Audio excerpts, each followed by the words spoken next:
Okay, I think we can get started. Boker Tov, everybody.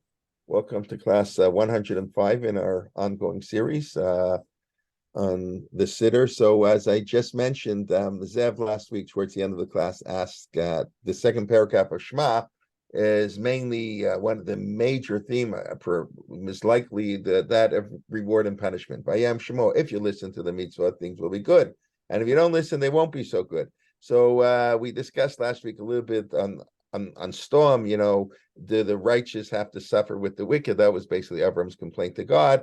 And Zev sort of wanted to know, well, how do you measure it? Like if 51% of the people do good or bad, which just remind me of something that I hadn't thought of until now, and maybe I'll look it up in the Rambam as we speak. But how do you measure? So I don't know that anybody, of course, knows the answer to that question. We don't know how God operates.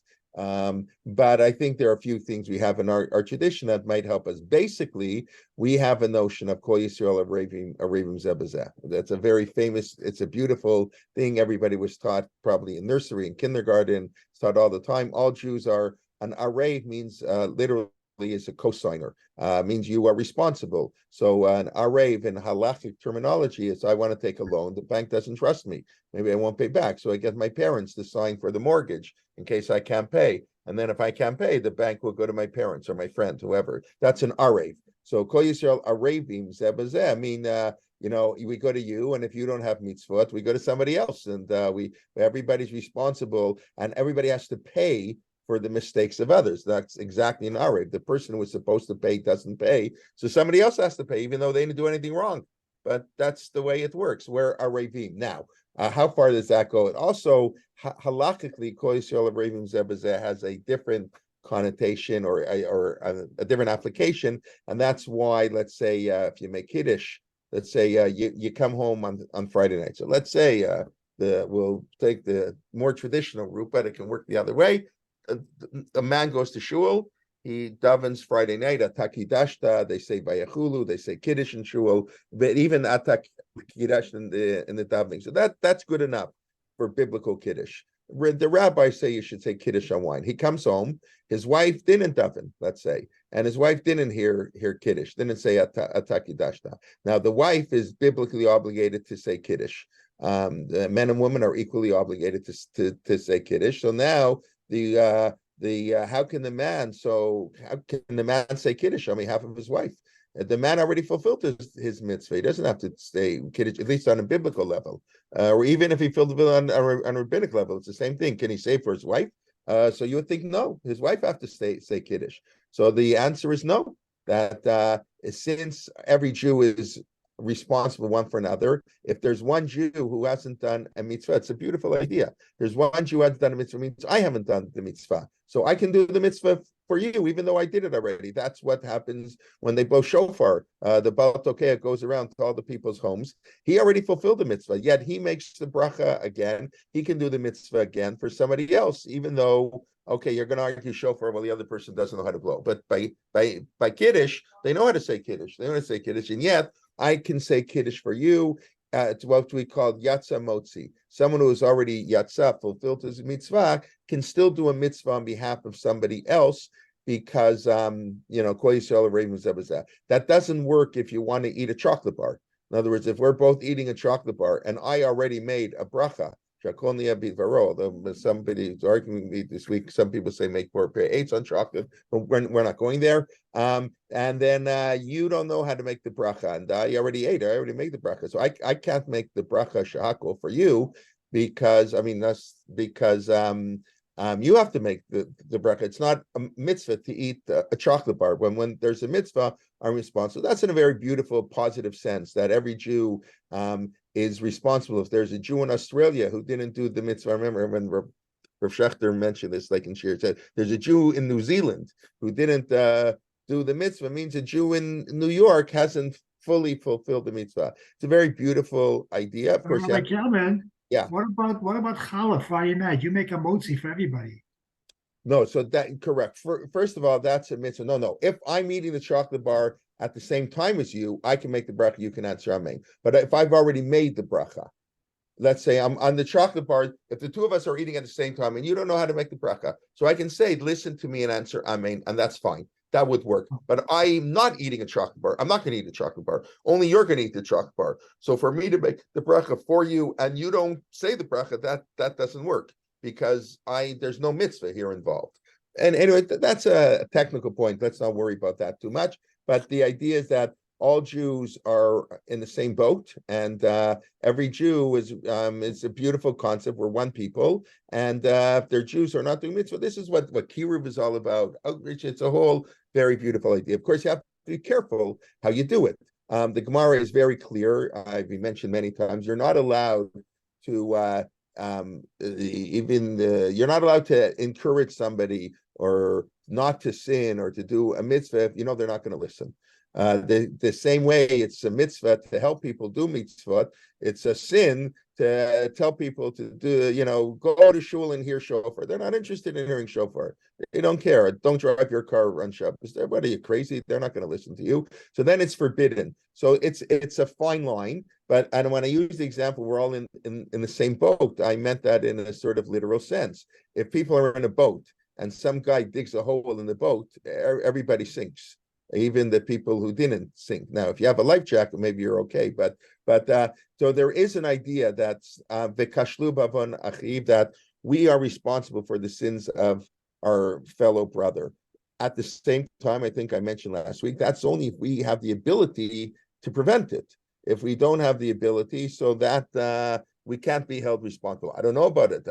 He's not interested. You have to try your hardest. The real question we should ask yourself is, how hard are we trying to encourage people to be observant? I think that's a really important question the Orthodox community has to ask itself. We know that Kiruv is sort of, there's certain organization that they specialize in it, but Kiruv is on every Jew.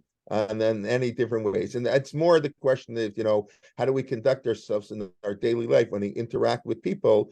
As Rav Soloveitchik said, I've mentioned before, no one is going to become, a non-observant Jew is not going to become observant because he's so impressed how you keep kosher or how you keep Shabbos. It's very nice. He couldn't care less. He's not observant. But if he sees an observant Jew, someone with a kippah or a woman who looks it's obviously observant, and they see how honest they are in business and their integrity and their handshake is gold, then such a person, then you'll inspire other people. That's the way to inspire people. So that's really, in a sense, we are probably more responsible for other people than we think. I don't think we always present Judaism in the most beneficial light, and that's both morally and I'll say interesting. I got an email last week. I hope this is okay to say. I'm not. Somebody sent me an email. I wrote my Dvar Torah a couple of weeks ago about a medrash, and I just sort of wrote an obvious thing that just I like to write, that obviously the midrash is not meant in a literal sense, and there are 5,000 midrashim not meant in most midrashim are not meant in a literal sense. So somebody wrote to me, how come in all the yeshivas they teach midrashim literally, and if you're and if you don't accept midrashim literally, you're a heretic? So I said, listen, I said, what can I say? We talked about modern Orthodox education. The bottom line of the whole discussion was, we don't pay enough money to our teachers. That's what it boils down to. If you want to put it in a very practical way, we don't have enough educated teachers to teach. Why not? Because and I even said to him, listen, I don't. It's nobody. I know whose fault it is. We get paid well. I think teachers today are paid well. It's just impossible to live on a teacher's salary if you're an observant Jew. In other words, our system is broken, as we'll get to later on in this paragraph of the Shema. So it's too expensive. But if you want people to understand Judaism on a proper light, so you need good educators. You You have to pay people. So anyways, what am I saying? That the way we present Judaism, first and foremost, morally, I think that's first and foremost, but also intellectually. You have to know who you're talking to. You can't say things that just make no sense. You can't quote, especially this week's Parsha, Yaakov and Esav. There are all kinds of midrashim you can quote that, to an uninitiated Jew, someone who grew up in yeshiva, you're going to say these midrashim, even if they did grow up in yeshiva, they sound so crazy. Or even let's take the famous Rashi, Anochi Esa Becharecha. So you know what? That doesn't fly for the average person, and I don't even think that's what Rashi meant. Just to explain, when when Yitzchak said to Esav, "Who are you?" He suspects there's something going on. So he says, "Anochi Esav b'charecha." I'm your firstborn. He lied to his father. Okay, he should lie, shouldn't lie. That's not our discussion. We understand he stole the birthright. Maybe he was entitled to steal it. Maybe it isn't stealing. Whatever. Anochi. So Rashi said, "Nah, he didn't really lie." He says, "Anochi, I am who I am." Pause. Esav b'charecha. Esav is your eldest. That's very nice. But if you get up and you say that to non-observant Jews, say, "Give me a break." I think any intelligent person say that's ridiculous. So what does it mean? But God forbid, Rashi is not ridiculous. I think what Rashi means is even when you have to lie, you should lie in a way that can be interpreted to be the truth, even if it isn't. In other words, even when you do things that you're not supposed to do it in a certain way. But whatever that means, my point is that when I say all Jews are responsible for one another, that means every one of us has a responsibility to present Judaism in a beautiful way, and therefore you have to know who you're presenting to, and you have to present differently. You speak differently to different crowds, and when living in a world where we're still the minority, we have to do it first and foremost, like say morally, but also intellectually. We have to present Judaism as intellectually sophisticated. That's what Rav Soloveitchik always claimed about his grandfather, Rav Chaim. People think the Rav exaggerated a little bit too much, but the Rav, before Rav Chaim Soloveitchik, nobody knew how to learn Torah. Rav Chaim reinvented Torah. Like the Rav talked in such glowing terms about his grandfather, but basically what everybody says, Rav Chaim introduced a more scientific approach, a more rigorous definition. What's a star? What's a kinyan? He defined it in precise terminology, a much more scientific approach, because we're living in the late 19th century, 20th century. Science is very important. You want to attract people. You can't give people make Judaism some Mickey Mouse, which is exactly the reason that even people like Moshe Meiselman wrote in the 1970s, I don't know if he would say it today anymore, that women can study Talmud because you can't give women a PhD in biology and a sixth grade education in Judaism. They'll think Judaism isn't serious. So we if we're going to educate our women to be doctors and lawyers, and then we have to teach them the most rigorous Talmud too, that Talmud is as rigorous and advanced and sophisticated as any knowledge out there. It's not the only knowledge out there, but etc. So I'm just pointing to this, so when we say, well, it's not our fault, we didn't do it, I think often we're being, I don't want to be harsh on anybody, it's hard, but we always, that's what it means to be a Kiddush Hashem. We have to present ourselves in ways that make people proud to be Jewish. And that's not always the case, and it's very important. We don't spit at Aleinu anymore. I remember a few years ago I was at I won't say where. I was at a minyan, and they say Shehemish Takmever, and they spit on the floor, and I was disgusted by it, and I understand what they're doing. Shehemish Takavim Lehevel Varik and Jesus, all the references, and you can't do that in a modern shul. And I remember even I'll stop on this soon, but I remember a number of years ago, Emmanuel Feldman. I don't know if some of you have read his art. Emmanuel Feldman is now, I believe, living in Israel. He's probably in his late 80s. He was the rabbi. He put Atlanta on the map. He graduated near Israel. He was maybe 23 years old, and he went to Atlanta. And Atlanta was a midbar of Judaism, and he really built up Atlanta. And he was the editor of Tradition for many, many years. And he always used to write the editor's notebook, these beautiful 2-3 pages in every issue. He'd write about baseball. He'd write about all kinds of fascinating things. He'd write stories in his shul, all kinds of things. So one of his famous articles is known as Tefillin in a brown paper bag.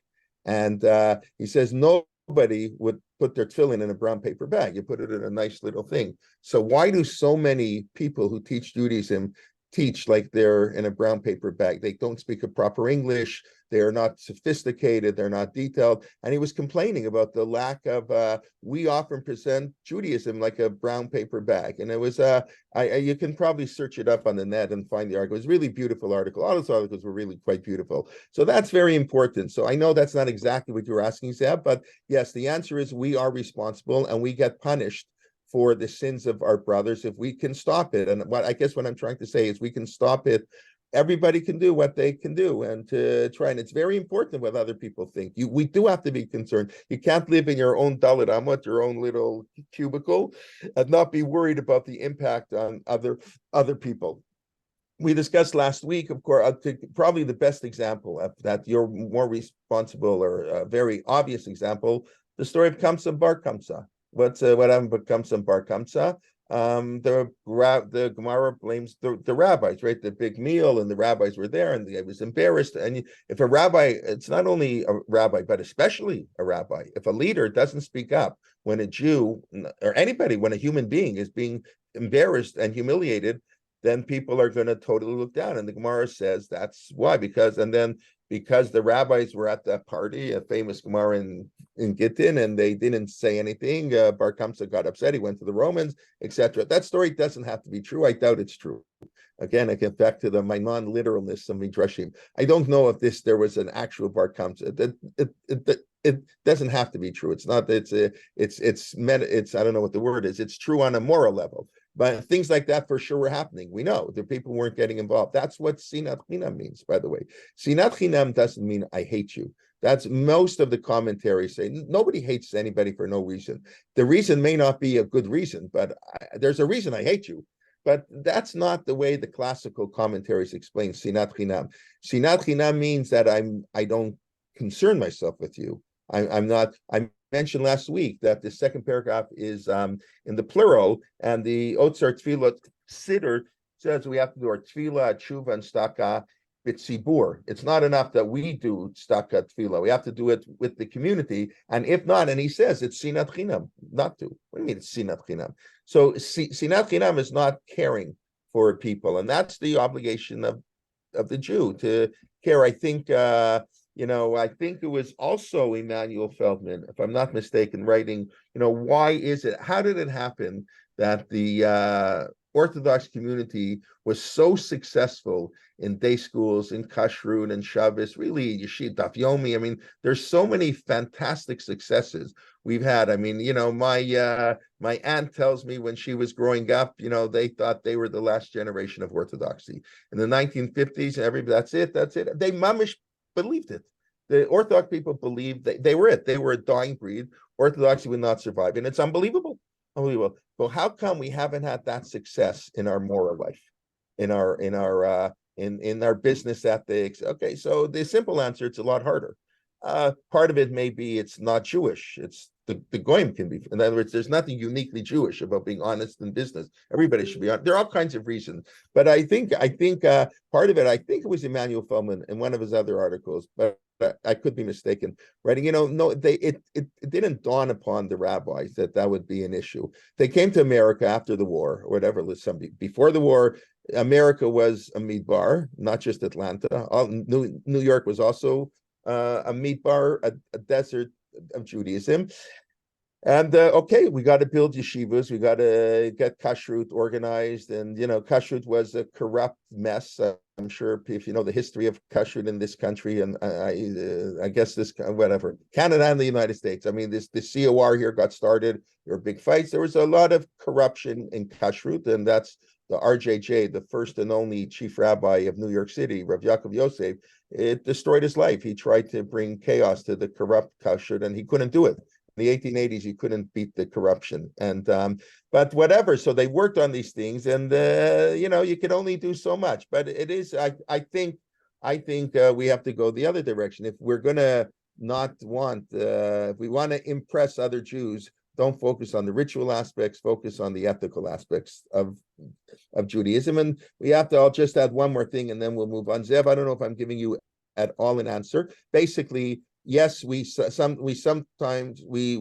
responsible, even because we have big responsibilities. So we will suffer for the sins of others. All Jews are in one boat. Yes, in theory, if you can't help it, it's not your fault. But sometimes God does punish the Jewish people, and innocents suffer. That's once the Malach HaMavet, innocents always suffer, even if they're 100% innocent. So there is that concept. That concept, how that works, nobody really knows. Exactly. So it means if Klal Yisrael, the Rambam writes, that's why I started with the Rambam writes, what's the definition of a tzaddik amor? Anybody know? According to the Rambam, what's the definition of a tzaddik? It's an amazing definition. It's a beautiful 51%. 50% plus one. So, Now, Rambam writes, you don't always know. It's not like you count the mitzvot, okay, 224 mitzvot this week and the 198 that they wrote. Because some mitzvah may be worth 27 points and one may be worth 2 points. And often it's according to the time and the situation. We mentioned many times the Meshech Chochmah said mitzvot take on historical importance. The mitzvot are not in a vacuum. The mitzvot apply at all times, but they take on different historical importances at different times in history. But 50 plus 1, you're a tzaddik. The problem is that at 50 minus 1, you're a rasha. And so that's not so good either. And then the Rambam says what's true about a yachid is true about a tzibur. You know what? Let me share the Rambam with you, just so everybody can see it. I didn't prepare that. I should have in advance. Give me 1 second here. Okay, where are we going here? I can't. Oh boy. What is this? I can't move this thing. Okay, fine. Okay. You can still see Safaria. Okay, let's go. Talmud, Medrash, Halacha. Mishnah Torah, it's the first one, the Rambam. He's, I think it's third parak in Hilchot Tshuva. Kol echad, yeah, everybody has chuyot and avonot. Everybody has merits and sins. If you're 50% yeterot, you're a tzaddik. And if not, you're a mechsa. I don't know, it's hard to imagine. 50-50. Then you're okay. That's what a Seret Yemei Tshuva is for. It's like, there's nobody like that. B'chein ha-medina, so to the country. This is a beautiful country, and if not, so the Rambam seems to be saying that how does God decide? He adds up all the people in the country, and he says you're going to die right away, which of course we know isn't true. You're written for death, whatever this means.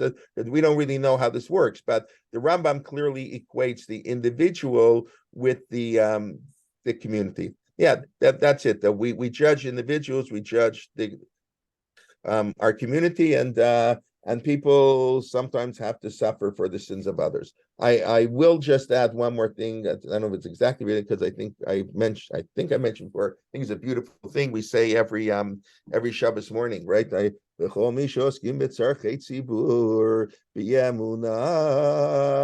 stress the word be'emunah, right? Why do we stress be'emunah? Hakadosh Baruch Hu Yishalem Secharam. It's such a beautiful tefillah. One who is involved in the. I'm sorry? They might be doing it for other reasons, like for kavod. Right, and what's so bad if they do it for other reasons? Right, we say to do a mitzvah, La'olam yasok adam b'tor mitzvah shelo lishma. You should always do it for the wrong reason. I do mitzvah for kavod and for money, and people will like me. All kinds of reasons. That's not ideal. But the la'olam, you should always do mitzvah for the wrong reason. Shemitoch shelo lishma, balishma, for the wrong reason, come to the right reason. So why is it so important that oskim b'tzarchei tzibur do be'emunah? It's very nice. Everybody should do it for the right reason, but it's not so important. The reason is less important than what you do. Maybe because the person is acting on behalf of the entire community. It's larger than just himself. And good. Therefore Very good. Explain. Very valent. It's heavy. Keep going. You're right. Keep going. So therefore, it's counted more because it's involving more than that. people. It is impossible to work for the community and not to hurt people.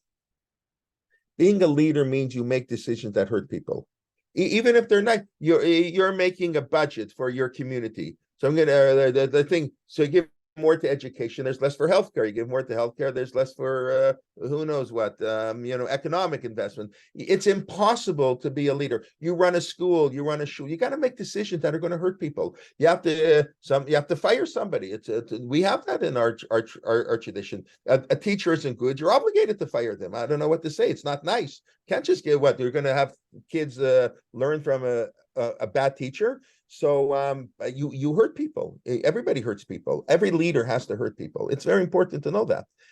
You hurt people, that's terrible. No, but if you do it be'emunah, then that's okay. Then you're doing it for the greater good. So when you hurt people, the intent becomes very, very important. So you shouldn't be osik b'tzarchei tzibur unless you can do it be'emunah. This is very hard, and that's why we say every Shabbos morning, Hakadosh Baruch Hu Yishalem Schavrem v'Yasir Mehem Kol Ma'achala. Right? We pray for them because they're few and far between, and we all know people go into leadership for all kinds of reasons. And most of them, when I was a young kid, I didn't know anything. So in my 20s, I used to say, who cares who cares if the president of the United States is sleeping around, and who cares what JFK did and this one and that one, as long as their policies are good and they run a good economy, and of course, I've totally seen that's totally wrong. The number one, 98% of the importance of the president of the United States is his moral character, which tells you who I would vote for if I had a vote in the next election, and wouldn't be the previous president, right? Moral character is the only thing that's what counts. And because first of all, a president doesn't have as much, he can't do what he wants. There's so many factors at play, and in any decision, and the higher up you go, the harder it is to change things. In a little shtibel, you can control a lot. The bigger you go, there's so many factors at play. So that's why intent and moral excellence is the 99%. It's like what did Einstein say? 99%. 1% inspiration, persuasion, perspiration, yeah, and 1% inspiration. Right, 99% moral inspiration and 1% talent, whatever. I mean, you know what I'm trying to say. So it's very important. So it's the same thing. You're responsible. If you're a leader, we spoke last week about the paraduma, the Arei Miklat. It's leadership is not for everybody. On the other hand, we don't want to be too. Then nobody will become a leader. We need leaders. So I don't know, where do you draw the line? That's why moral education is so important. Whether you know one blot less or one masechet or you miss the whole cycle of daf yomi, big deal. But it's the moral character that can derech eretz kadma l'Torah. We know these things, but we find them hard to put into practice. I don't know why. It's because it's hard. It's so much easier to go to a daf yomi shir than to worry even not to talk lashon hara. I'll add one thing, by the way, and this is controversial. This not everybody agrees with. The Chafetz Chaim, when this famous, Chafetz Chaim, and of course we call him the Chafetz Chaim because of his book on libel and gossip on lashon hara. So there are times, as I remember, I think Rav Shekti said, the Chafetz Chaim book is a book on when you're supposed to talk lashon hara. He wrote a book, you can't talk lashon. No, the whole book is explaining when you should talk lashon hara, because there are times you're obligated to talk lashon hara. If you're gonna go into a business deal, and I know the guy you're going to is a crook, I can't do nothing. I'm obligated. It's not that I'm allowed to. I go to a court of law. I'm obligated to testify against such a person. There are many, many times you're obligated to say lashon hara. So the Chafetz Chaim lays out a whole series of conditions. You have to verify it's true, all kinds of conditions. So one of the conditions he has, which is fascinating, and many disagree with him, the Chafetz Chaim. The Chafetz Chaim says your intent has to be only to help the other person. It can't. You don't like this guy. You have some guy you don't like, and he's going to hurt somebody else. So you're obligated to warn this guy. But the only reason you're warning this guy is because you don't like him. Not like if it was somebody else, then you may not get involved. So even though the action you're doing is correct, you're supposed to talk lashon hara because to avoid harm. But since the reason you're doing it is because you don't like the guy doing it, so the Chafetz Chaim says that's not allowed. Because so you understand that depends how you view the prohibition of lashon hara. Is it a prohibition on the person themselves, like our character flaw, or is it a prohibition of what's best in society? In other words, if lashon hara is we don't want to hurt people, so we don't want to hurt people. Who cares what my intent is? But if it's for my character, then we do care. So that's a fascinating example of this. That the Chafetz Chaim would argue that even if the action is right, if your intent is wrong, because it's a sin to do a mitzvah for the wrong reason. Okay, everybody agrees that's okay, normal circumstances. But to do a sin, to talk lashon hara, you're not allowed to. This is an exception to the rule. Okay, fine. But this sin, so then you're allowed to and that case, you have to make sure your intent is 100% the Shem Shemaim, which is really hard because I don't know my intent half the time when I do something. They're not doing it for the right. I can't tell anybody what the reason you're doing it for. Only people can judge themselves, and we even can't judge ourselves. We're so complex, first people. What do I know why I'm really doing this? Maybe I'm doing this because I get covered. Who knows? I like to think that I do things because I'm spreading Torah or doing whatever I want to do. But we're complicating things. Okay, Zev, I think we can move on to other parts of the Shema. But reward and punishment, we don't. But that's why the Torah says if we means the collective we, and the Rambam says he just added up 51%. But we means we have a responsibility, so we can get the country to be a country of righteous people, and that has to do with how we present ourselves and portray Judaism as morally excellent, as intellectually sophisticated, whatever the needs of the society is. Remember the pasuk in Varim. Why do we keep the Torah? I have to show it to you. I think we've seen it before. You'll be chacham. You'll be thought of as chacham. Correct. Let's just go right here. It's an amazing verse. It's like you wouldn't believe it. It's like, to me, it's one of the most important verses in the Chumash, like up there with V'ahavta l'reacha kamocha. We have these beautiful verses that sort of encapsulate the entire Torah. So Moshe, it's the last weeks of his life, he says, I taught you beautiful laws. Chukim u'mishvatim kasher tzivani lasod, sherim shama, you should cling to God, u'shmartem v'asitem, you should keep them. This is your wisdom. The nations are going to see. This is your wisdom by the nations. They're going to see all these beautiful laws. Wow, the Jewish people are amazing. They're such a smart people. In other words, the Jewish people have to be the world leaders in intelligence. We have to win more Nobel Prizes than anybody else, which we do. And we have to be the moral exemplars of the world. In other words, that's what Moshe is talking about. In other words, morality and technology have to go together. And the Gemara on this verse, the Gemara in Shabbat 75a, you can check it out later. I won't go there, says there's an obligation to study what is the chachma of the Amim, what is the wisdom. So in the time of the Gemara is to study Tukufodu Mazalot, to study astrology. Astrology or the seasons, astronomy, I don't know, whatever the word, I guess maybe astronomy is better. So it means you have to study science. It means Israel has to be a startup nation, Baruch Hashem. So that's a tremendous Kiddush Hashem that the Goyim should say we're really smart. We do care what the Goyim say. The Torah says that's why we keep the whole Torah. It's like unbelievable. We keep the Torah so the Goyim will be impressed. So Kal Vachomer, we have to make the Jewish people impressed. Okay. Any questions, comments? Anybody? Yeah, I have. Okay. Yes, of course. I did this all for you. Yes. And I agree, the rally in Washington was a major Kiddush Hashem. I couldn't go, whatever. I was here in Chat. Chat sent 3 buses to the rally, 150 kids. 14 staff members went from Chat, but I wasn't one of them. But I wasn't teaching during the rally itself.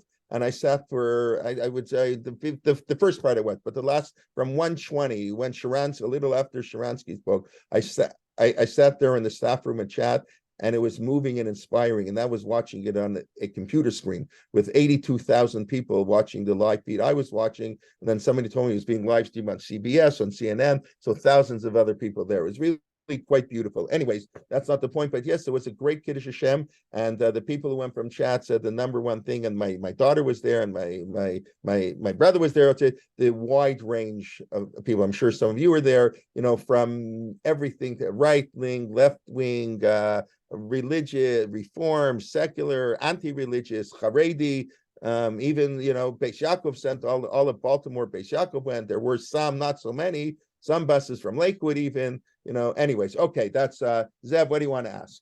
Well, you answered why innocent people are sometimes caught up in the punishment as a nation. But my other part of the question was, when does God decide that we reached the limit? Like by stone, he only needed 10 people. What was new? Where's this verse? This is in Ashlosha Pish Shema. I'm forgetting the verse. One of the Nevi'im. Al Shlosha Pishei Damasek. Right. Right. It's an They sold, Joseph for 20 things that I can't forgive them for. We don't really know. That's why there were prophets. In the time of prophecy, they would warn us. And what were the warnings? Treat the poor treat the widow properly. Oh, is this a fast? If I don't care about your fasting, I care about giving bread to the poor. That's the Haftorah on Yom Kippur morning.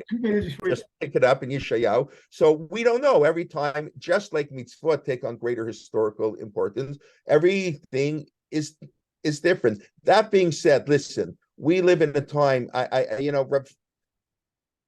Rav Soloveitchik said, and he was, and the Lubavitcher Rebbe, I believe, said the same thing. Hold on, to ascribe that the Holocaust, let's say, to the sins of the Jewish people would be heresy. That's, God forbid, we should do such a thing. So it's very hard. That's why that's why I didn't directly, I talked about broader things. I talked about our responsibility. I didn't talk about what God does, because I have no idea what God does. He doesn't have to consult with us. But I know what we have to do.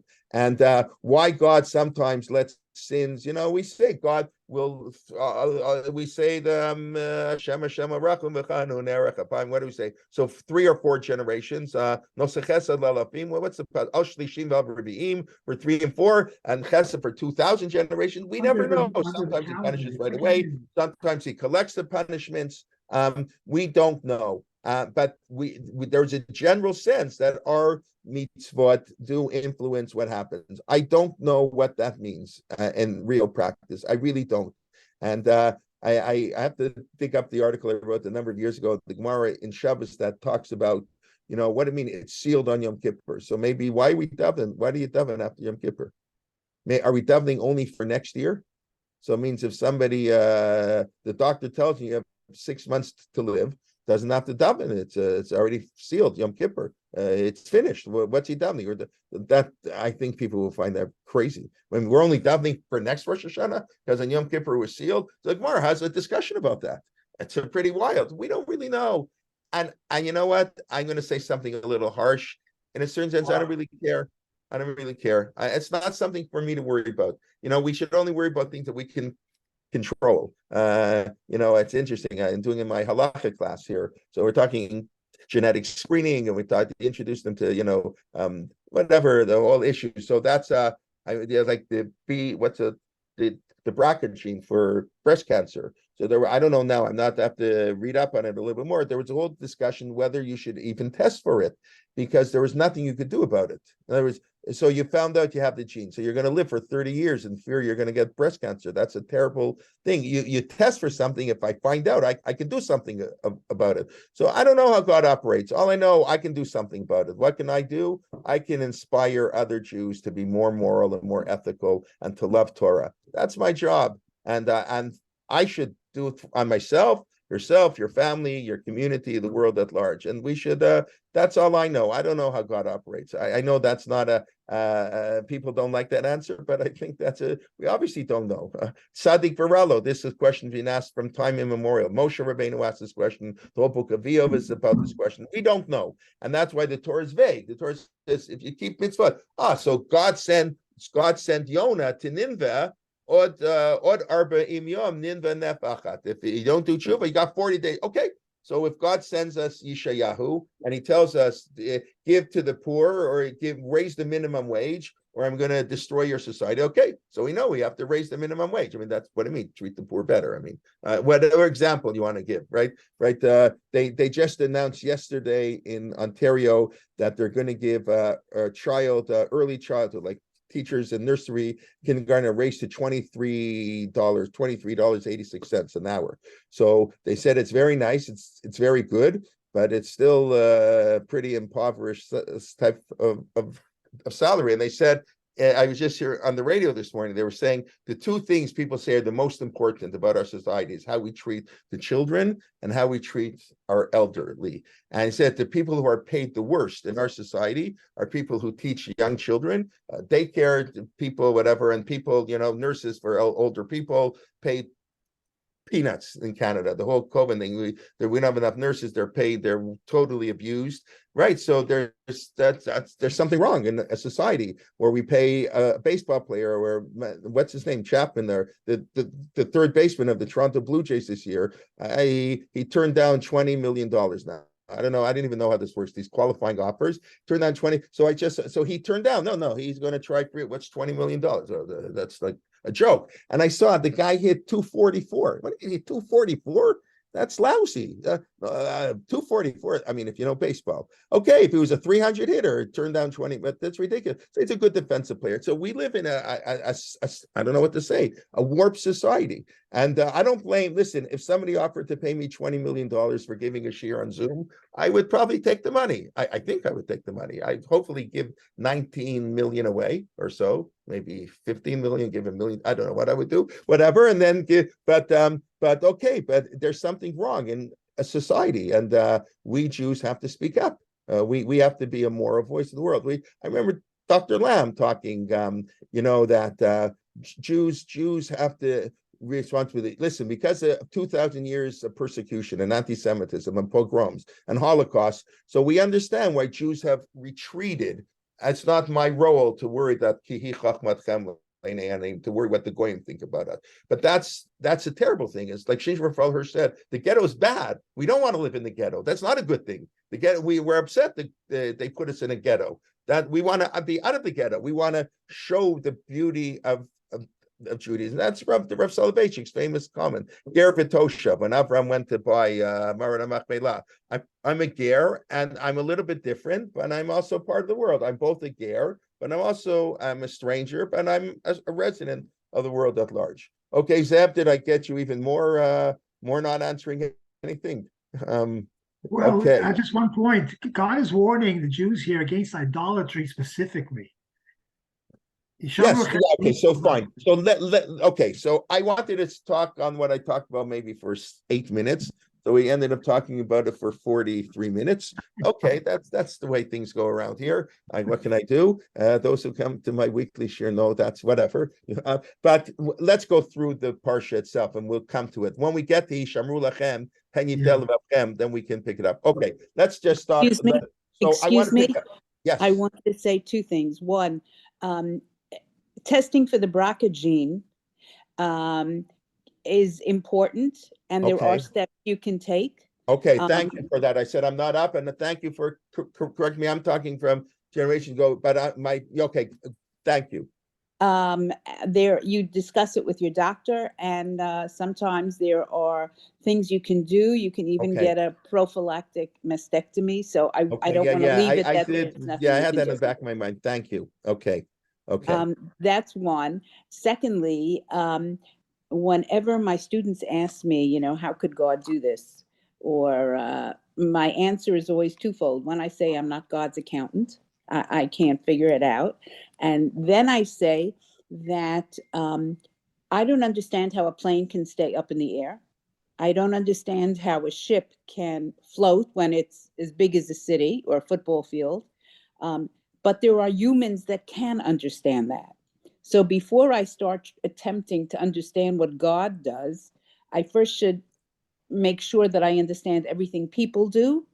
And then I can start asking Hashem, explain to me. Right now, who am I to expect to understand that? I don't even understand what other people understand. Kal v'chomer understand what God understands. Moshe Rabbeinu said, okay, I want to understand. And God said, no, right there, no, you can't understand. We don't understand these things. They look at things, then they sort of, this was junior high, they sort of begin to realize that they are not the center of everything, which is very hard for an 8th grader.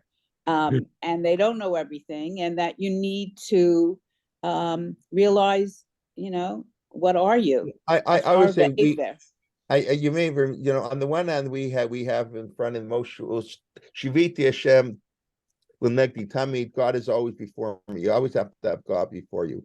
On the other hand, we have this notion Ein Somkim al Hanech, which basically means you can't rely on God. That's really what it means. And I think that they're of course intention. These are intention. And I think I always like to say, if you want to say it in stark terminology, I say you have to live your life like there's no God. I don't mean it in that's what an atheist would understand it to mean. I mean, you can't where God will provide my parnasa.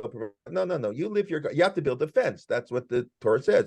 What do you mean? Kino fell on a fence. He's going to fall anyway. What are you building a fence? That's what the sages have, right? You have a flat roof. What do you mean? The Gemara says you don't have to build a fence. So you do have to build a fence because don't worry about God. Just ignore God. Live your life like there's no God. You go to the doctor, you get an education, You put in safety measures. You have an army. You do what you have to do.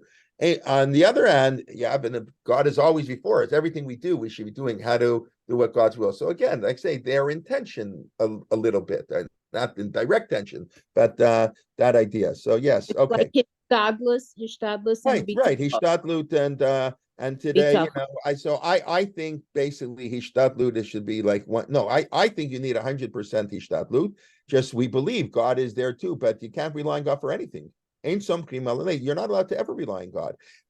Yeah, if we're living again, and we're living in the time of Yirmiyahu and Yeshayahu, and they tell you, so then maybe you can rely on God. We can't rely on God for anything. Well, it says in the Torah, if you keep Shemitah, you can't rely on any of these things. We don't have Shemitah on a biblical level. We don't. We Sadiq Viralo. That's why it's such a big problem, because it goes against what it says in the Torah. Why is the righteous suffer a philosophical problem? Because the Torah says you don't suffer. You're not supposed to suffer, and yet people do. Right. So I don't know. Well, that's who told me that recently? Where did I hear that? Somebody said, one of the Gedolim, I just heard this recently, said, they asked him, how could God do this? He said, listen, I have a lot of questions about God, but I would prefer to stay here. If I ask to, maybe God will call me upstairs and answer. I prefer to be downstairs with the questions and upstairs with the answers. So I forget. I just heard that recently. But anyways, okay, let's do a little bit of the Shema for the few minutes we have left. Okay, so let me just add, we spoke last week about B'chol Levavchem, how Tefillah comes from here, and Tefillah b'tzibur, the essence of Tefillah is with a tzibur. So why do we not have B'chol Ma'odecha, B'chol Ma'odchem, right? Why do we say B'chol Levavcha, B'chol? In the second paragraph, we have Leiv and Nefesh. In the first paragraph, we have Leiv Nefesh, but we don't have B'chol Me'otchem, I guess, in the plural. In the second paragraph, why not? Doesn't apply in the plural. Right. Why doesn't it apply to the plural? What do you mean with all your strength? The strength of what? Well, let's say it's all your money, or your strength, or all your right. So, you want to okay. So I'll give a few different answers. So one is a halachic answer. How much money does a Jew have to spend to not violate a mitzvah, or he has to spend his entire wealth? You're not to do a mitzvah. You only have to spend 20%, but to violate, you have to give all your wealth, or to save your life. That's really the better example. How much does a Jew have to? Let's say you have to do an operation. You live in a country where there's no public health care, like you live in the United States, and you don't have insurance, and it's cost $1 million, and $1 million, I'm going to have to sell my house. Do you have to sell your house? You can't. Do you have to sell your house to have that operation? Halachically, do you have to sell your house? Yes or no? Yes. Yes, of course you do. Of course you have to sell your house, because to save your life, all the money in the world. Yes. Now let's say the community, do they have to build a hospital in every corner? Can they? Absolutely not. People are going to die because we invest less in healthcare. You don't want a society where all they do is spend money on healthcare. You want to live a normal life, so you can't do that. Let's say, unfortunately now, a real situation, somebody's taken hostage. So how much money do you have to pay? So it depends. So the Mishnah in Gittin says, you're not allowed to overpay. The community, and I'll show you the Gemara here, it's actually rather astounding what the Gemara says. I don't know, I think people know the Mishnah, but they don't know exactly. The Gemara says like this. However you put a monetary worth on a hostage is very interesting. To assume that in the time of the Mishnah, that's how the commentaries assume it's what they would sell for on the slave market.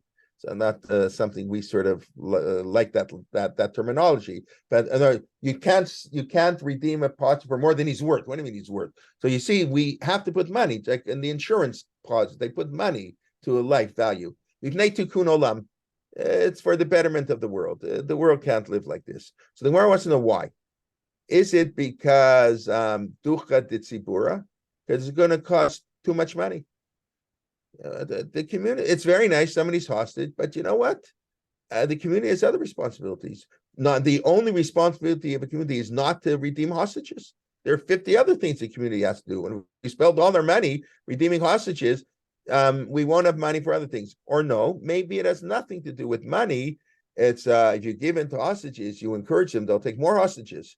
What's the difference? The difference, of course, is can an individual, can Patty Hearst, right? Wasn't that, did the Hearst family want to pay for her? I don't remember exactly. Right? Do you, when Rav Hutner was on that plane in 1970 that hijacked to Jordan, his students put together a lot of money to redeem Rabbi Hutner. The State Department told them, go jump in the lake. What, are you nuts? We don't operate like that. In other words, if it's just it's too expensive, so, okay, so if you're a multimillionaire, you can pay to get the hostage. But if you're afraid it's going to create more hostages, you're not allowed to pay. The hostages are going to suffer. So there's a debate in halacha. What about if the hostages are going to die? Is this only like they took hostages to get money, like the Maram of Rutenberg? Or no, maybe if they're going to die. And there are actually opinions that at times hostages have to die. I don't want to get in, I'm not applying to what to do with. Obviously, these are tremendously difficult decisions, and talk about the emunah. Talk about having to make a decision, the emunah, with what's going on now in Israel. Should they stop the war and the rumors of who knows what's true? But to get 50 hostages out, that's an impossible decision. And all I can hope for and pray for is that the people making the decision are doing it for the emunah, are doing what they think is right, not for what's politically expedient. Which is unfortunately what happens all too often. So but we have this notion that the tzibur, the community, doesn't spend all this money to save somebody's life. And b'chol modecha means you got to give all your money. You have to love God so much you're willing to spend all your money to save your life. But that is not true for a community. I just find that's to me that's an interesting reason. That's that reason I saw on my own. I didn't see that anywhere else. It doesn't mean no one else says it, but it might mean no one else says it, which might mean it's wrong. But I'm right halachically, but whether that's the reason, I don't know. What other people say is it's the Rashi, I believe, already quotes B'chol modecha in the first paragraph. Why does it say because there's some people who like money more than their life. Most people like their life more than their money, but we know that's not really true. They don't say it in those terminologies, but they like Lot. He didn't want to leave Storm. He had too much money. Not sure. He hesitated, and we know sometimes people hesitated too long and they actually died because they didn't leave fast enough and because of their money. So b'chol modecha is for people who love their money more than their life. That's what Rashi says. That's why it said, no, that only applies to an individual. The majority, that's a one guy out of 100. One nutcase likes his money more than his life. But a community, that's impossible to say such a thing. That is, you don't have that. Most people in the community, no way. The second paragraph talking the community, so we don't need to say b'chol modecha. It's obvious that nobody's the community doesn't like their life. People don't like their life, their money more than their life. Or if you want to take it sort of along as I was saying before, a community is not going to love its money more than it's not going to love its money more than it loves the community, the structure. But anyways, that's just an interesting point. Why it doesn't say b'chol me'odchem, if you want to notice that. Okay. The other, that's one. The other thing I just want to point out, a sort of a well-known idea, but worth repeating. That's not true. If you listen to the mitzvah that I command you today, the mitzvahs weren't commanded today, they're commanded 3,500 years ago. Mount Sinai. What do you mean commanded hayom? So our rabbis have a beautiful expression: "B'chol yom yu beinecha kachadashim." Torah should be new and fresh and exciting, and that's really hard. It's that's ties into what I was saying earlier. Now, new, fresh, and exciting is both our attitudes towards Torah. We should be excited. I don't know. What can I tell you? We've talked a few weeks ago about women putting on tefillin. Why the halacha is we were very careful. It doesn't say it's forbidden. It recommends women not put on tefillin. We don't think it's a good idea. It's not actually forbidden. We explain why. And most men, let's say, when they're 12 and a half, they get all excited. Their grandparents buy them a pair of tefillin for their bar mitzvah, and they count the days and they put on their tefillin, and they make a big party, and they throw a kiddush because Uncle Beryl is putting on tefillin for the first time. No, come back 3 months later. How excited is Uncle Beryl to get up every morning to go to Minyan to put on tefillin? Let's be honest, it's hard. It's hard. So that we should have that same excitement with every mitzvah, every Shabbat, everything. You should have tremendous excitement. That's what we want, and that is, of course, that also inspires other people. Judaism should be exciting, new, stimulating, which also means it has to be fit into our society. In other words, we're not in Europe anymore. You know, that's why you can't. A person in America shouldn't ask a shaila to somebody in Israel, and a person in Israel shouldn't ask a shaila to somebody in America. That's why we have a Mar Atra. Because the same two people can ask the same question, get two different answers, because it depends on the time and the place. So the rabbi has to know you. You have the rabbi of this community who knows you, not the Rosh Yeshiva. It's supposed to be the Rav who deals with you, deals with your family. He did your bris and your bar mitzvah and your wedding, and you go to shul. You hear him speak every week. That's he has to know to apply Torah to Hayom, to be today. Like I mentioned before, we'll end with this, that in the tour in the beginning of Choshen Mishpat, the laws of business ethic. So the commentary on the tour on the bottom there, the Drisha and the Prisha, Rabbi Yeshua Falk, 16th century, I think, 16th century Poland, wrote a commentary, and he says, right, the Gemara has this expression, Kol Adan Din Emet La'amito. Somebody who issues a judgment, emet lamito, truth to truth, becomes a partner with God. And so he explained, what do you mean truth to truth? Truth is true or it's not true? What do you mean emet lamito? Emet is emet or it's not emet? What do you mean emet lamito? Truth to truth. So he explains that emet lamito means lefi hamakom lefi hazman.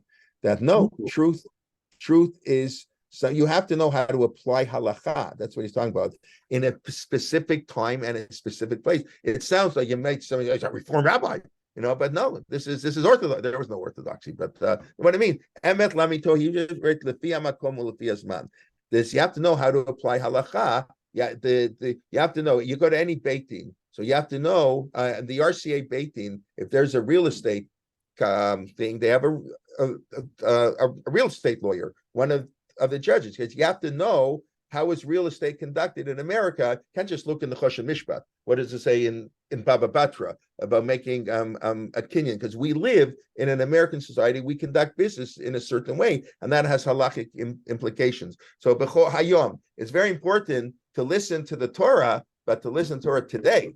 Today, both it should be exciting and fresh and beautiful, which also means it needs renewal and new approaches a little bit. Again, always the tension between renewal and new things and keeping our traditions. All of life is a big tension. So, but the Torah has to be hayom, exciting, and it also has to be applicable. We're not living in the desert anymore. That was the failure for many people in America. The rabbis came, they didn't know, they couldn't adjust. I don't blame them. I'm not criticizing, God forbid. It was hard. They were living in Europe, but you can't live in Europe in America. And we lost the whole generation. We lost lots of people like that because they didn't feel. That's what Rav Soloveitchik came. That was the greatness of Rav Soloveitchik. You can be religious in America. Until him, it's hard for us to believe, and we all grew up it was easy to be religious. Our parents, our grandparents had a hard time. But Rav Soloveitchik was the first rabbi, really the first one to come to America and say you didn't have to choose between being totally committed to our tradition and being a fully integrated Jew, sending all three kids to Harvard even. I mean, the Rev's three kids all went to Harvard. Not all of us have the Soloveitchik genes that we can all go to Harvard. But the idea is, Maimonides, the starting Maimonides, 1937. That's what it means to be Hayom. You got to live both. Anyways, okay, a lot to discuss, but I have to go teach in 6 minutes, early Friday the schedule. So let's just do a quick review and then I'll take any questions. We spoke a long time about how does God operate, and the simple answer, we have no idea how God operates when he punishes, but we know how we have to operate. So we knew the Rambam writes, in some sense, God counts up 50 plus 1, you're good. And that applies both to an individual and that applies to a country also.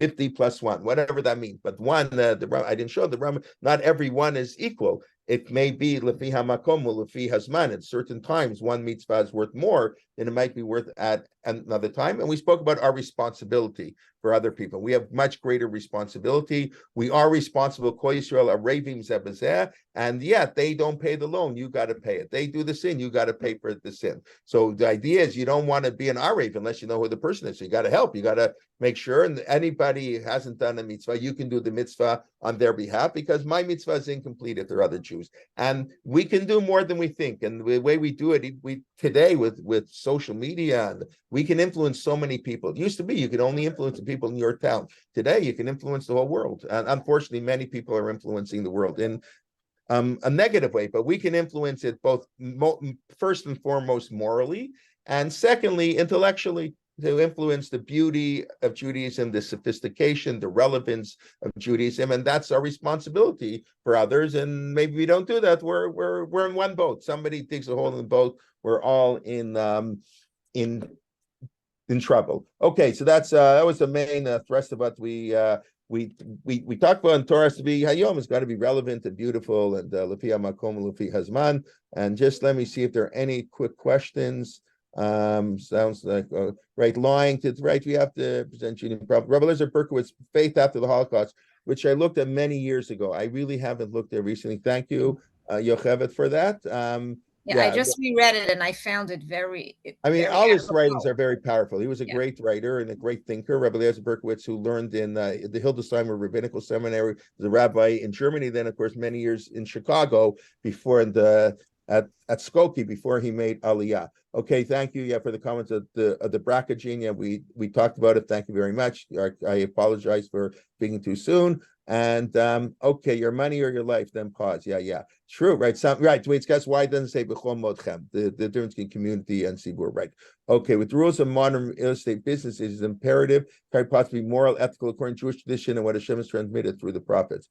Yes, of course it is. We believe the Torah can be applied in every generation. Sometimes you have to know how. Sometimes the laws of the Torah can't be applied. We go by secular business law, not by Jewish business law. When you work in America and there's a conflict between what Jewish law says and that's what Dina de Machuta Dina means. The law of the land overrules the laws of the Torah in civil law. But that's for another time. Okay, perfection is not right. Perfection is impossible. We're going to talk about that. I have it, but obviously we didn't get there this week. We'll talk, please God, next week, and we talk about Vasapta Diganecha. We'll talk about the Rambam, how perfection is not the goal. The Torah does not expect perfection at all. We can talk about that in the future. Okay, I want to wish Rabbi Kelman?